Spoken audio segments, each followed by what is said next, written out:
जर तुम्ही ही कांदा भजी खाऊन खाऊन कंटाळा असाल ना, तर ही पालक भजी ट्राय करा. खूप इझी रेसिपी आहे, खूप टेस्टी लागते आणि खूप झटपट बनते. जास्त काही सामान पण लागत नाही आणि जर तुम्हाला हेल्दी खायची इच्छा होत असेल ना, तर ही ट्राय करा. जास्त काही नाही, पण त्यासाठी फक्त पालक लागते आणि बाकी सगळं सामान हा घरातलाच असतो. खूप सॉफ्ट बनते आणि खूप टेस्टी लागते. त्यासाठी ना सगळ्यात अगोदर ना बेसन पीठ घ्यायचं.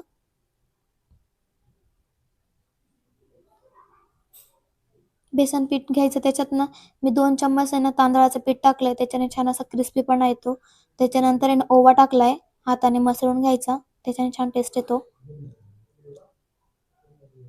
त्याच्यानंतर लसूणचं पेस्ट टाकलंय, थोडं जास्तच टाकलंय कारण छान टेस्ट येतो. त्याच्यानंतर हळद टाकायचं, चटणी टाकायची स्वादनुसार.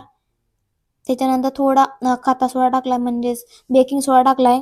आणखी मीठ टाकायचं आणि मिक्स करायचं पाणी टाकून टाकून छान असं. जास्त पातळ पण घोल बनवायचा नाही, जास्त घट्ट पण घोल बनवायचा नाही. मीडियममध्ये.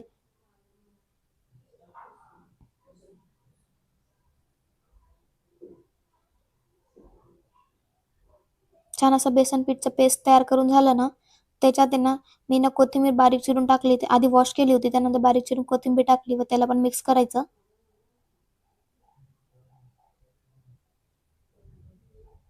छान असं पेस्ट तयार आहे आपल्याला. त्याच्यानंतर पालक घेतली, त्याला खूप जास्त वॉश केली मी 3-4 पाण्याने.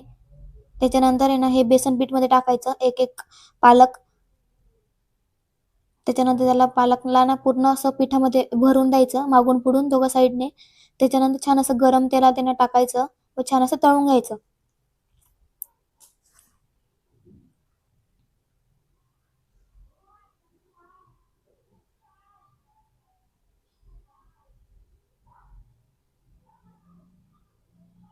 एक साइड छान असे तळून झाले ना, लगे परतवून द्यायचं.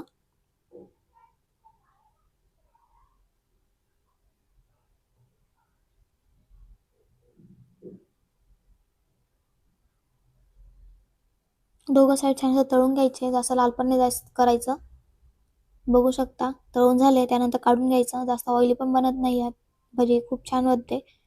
तुम्ही पण नक्की ट्राय करा व तुम्हाला ही रेसिपी कशी वाटली मला कमेंटमध्ये नक्की कळवा व तुम्हाला तुमच्यासोबत अशाच एकदम इझी रेसिपी शेअर करत राहीन खूप जास्त टेस्टी अशा.